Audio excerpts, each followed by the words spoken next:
Retirement home, এই শব্দটার সাথে কারো কি পরিচয় আছে? আমার এখন কিংস্টন এসছি, এখানে খুব ভালো লাগে যারা বয়স্ক মানুষ তাদের জন্য। এইটা একটা পন্ড, সেই পন্ড যেটা কিনা এখন বরফে ঢাকা। আর কনজারভেটরি ওরা বোঝায় যে এলাকাটাকে, এই জায়গাটাকে যেখানে গাছগাছালি থাকে, এটা আমি যতটুকু বুঝেছি। আর এই ডান দিকে হচ্ছে যারা বয়স্ক হয়ে যায় তারা আফটার রিটায়ারমেন্ট এই জায়গাতে থাকে এবং খুব সুন্দর, ভিতরে তারা গল্প করে, ঘুরে বেড়ায় এবং অন্যরকম।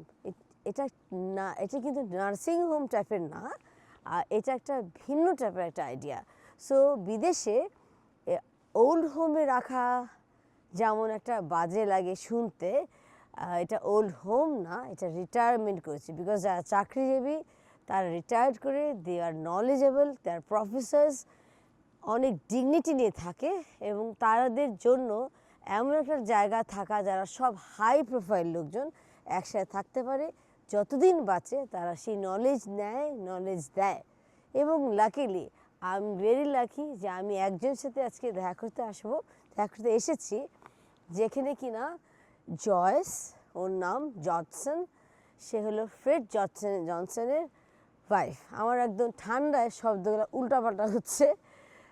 ও আমাকে এগুলো সব বলেছে এবং ওর সাথে আমি আমাদের গল্পটা নেওয়ার চেষ্টা করব। তো পন্ড দেখতে বলেছে, আমি পন্ড দেখতে এসে পানি পেলাম না।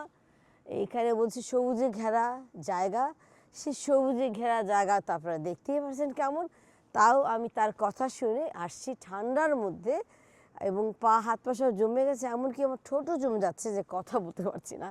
আপনি যদি একটু পিছিয়ে তাকান তাহলে বুঝবেন কতটা ঠান্ডা। জাস্ট বরফগুলা পড়ানোর সময় পাচ্ছে না, বরফ মানে শক্ত হয়ে আছে। সো এইরকম ঠান্ডা, এরকম ঠান্ডার মধ্যে কথা বলা যে কত কষ্ট সেটা আশা করি আপনারা বুঝতে পারছেন। তো যাই হোক, আমি খুব প্রাউড ফিল করছি যে আমার একটা জায়গায় আসতে পেরেছি এবং একজনের জন্য কথা রাখতে পেরেছি। মাঝে মাঝে মানুষকে খুশি করার জন্য এসব কিছু করতে হয়। সো আমি চাই মানুষের মুখে হাসি এবং সেই হাসির জন্য স্পেশালি বয়স্ক লোকদের জন্য যদি খুশি রাখতে পারেন তাহলে সবাই খুব পছন্দ করে এবং আমি খুব নিজে প্লিজ হই। দোয়া পাওয়া যায় যেটা কিনা অমূল্য রতন, দোয়া কিনতে পাওয়া যায় না, সব কিছু কিনতে পাওয়া যায়। তো সবাই ভালো থাকবেন, সুস্থ থাকবেন, খুদা হাফেজ।